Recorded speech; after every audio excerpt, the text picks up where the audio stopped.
We are taking charge of every facet of our lives, and this is Take Charge with Sophie.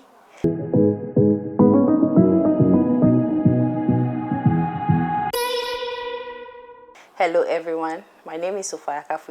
In this episode, we'll be talking about retirement planning and why the youth need to plan for their retirement.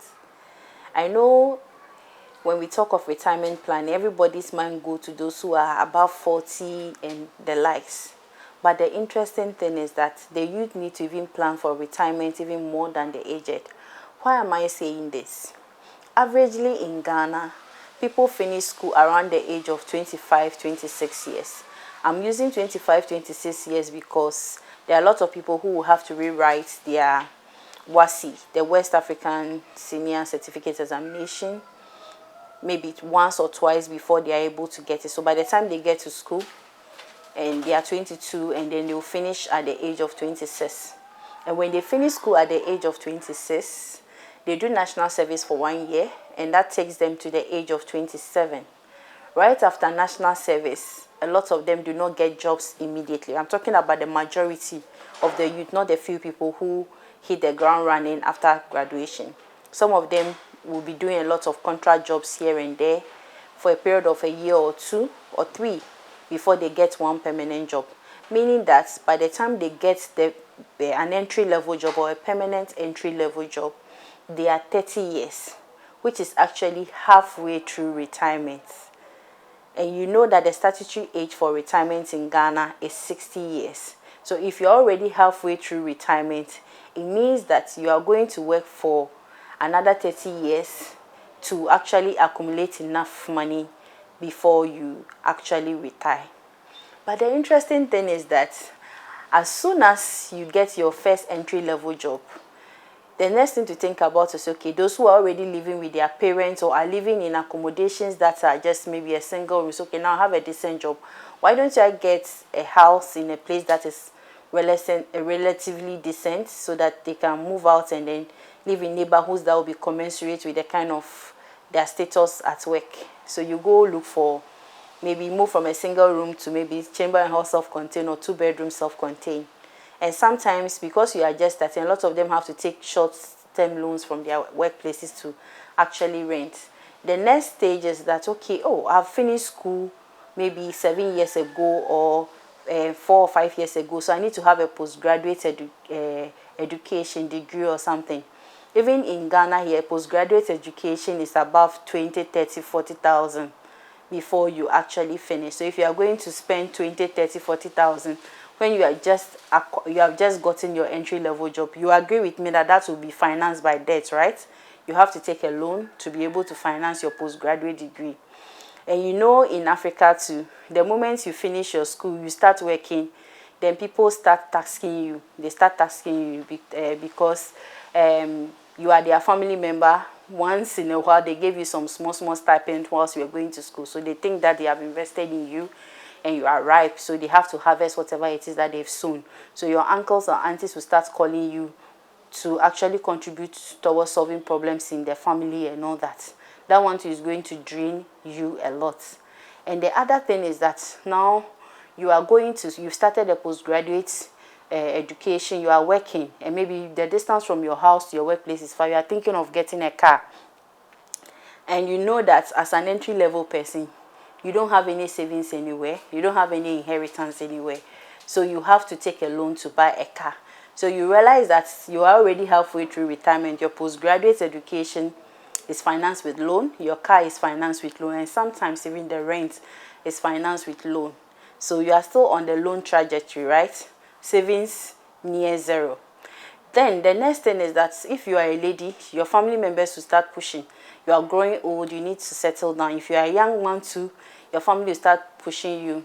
You are growing old, you need to settle down and all that.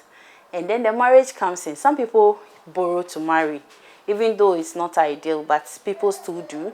So if you are one of those who are going to take loans from your employer, soft loans to get married, with the hope that maybe when you get your wedding gift, you can pay off and all that.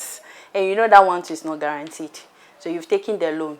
And if it so happens that right after the marriage, your spouse is pregnant and you are expecting a baby, so that also comes with another cost.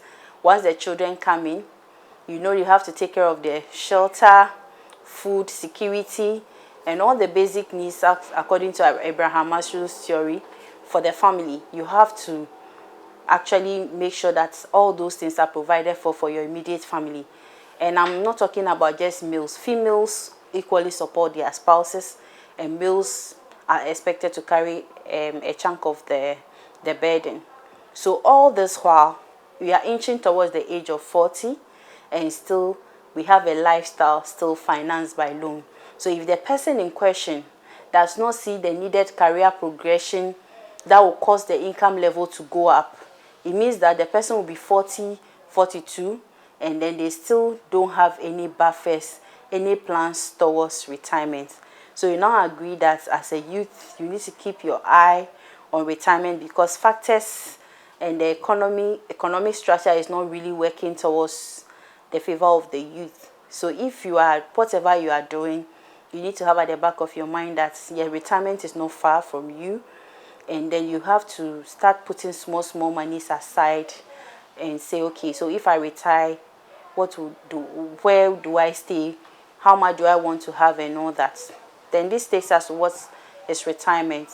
Retirement is when you actually you've reached the statutory age of retirement, like you are 60 years, you don't have to go to work, or maybe voluntary retirement at late 50s. You want to voluntarily retire because you think you have enough to take care of yourself and all that. But in order for you to even get to the point where you want to voluntarily retire, it means you should have accumulated a lot of money before you can say you want to retire. So if you have to retire by 60, that is compulsory. What should you do? Retirement, you need to plan your retirement. So your retirement planning is when you begin to plan that, okay, how much am I expecting to go home with when I actually retire? How much am I supposed to go home with? Where should I build my retirement home? I mean, what will I be doing when I go on retirement, so that retirement does not take you like rapture. You know, in Ghana we have a three-tier pension scheme. Tier 1 is the contribution from SNIT that you pay to SNIT, so that one, when you retire, they give it to you month on month as an allowance or a stipend. And then the tier 2 is the lump sum that you receive. If you work in a company that is compliant, they will pay your tier 2. Tier 3 is not compulsory, but some companies have it for their staff. So if you work for a company that pays tier 3 for you, then you can also start adding some investments as well on the side to support you, so that when you retire, you can actually have something to fall on. So that will be all for now. In the next episode, we'll be having a lot of discussions around retirement planning and what else should go into it. Thank you for watching. Like, share, comment, and subscribe. And also press the notification button, so that anytime we post, you will see and then benefit from our content. Thank you so much for watching. I'll see you in the next episode. Bye-bye.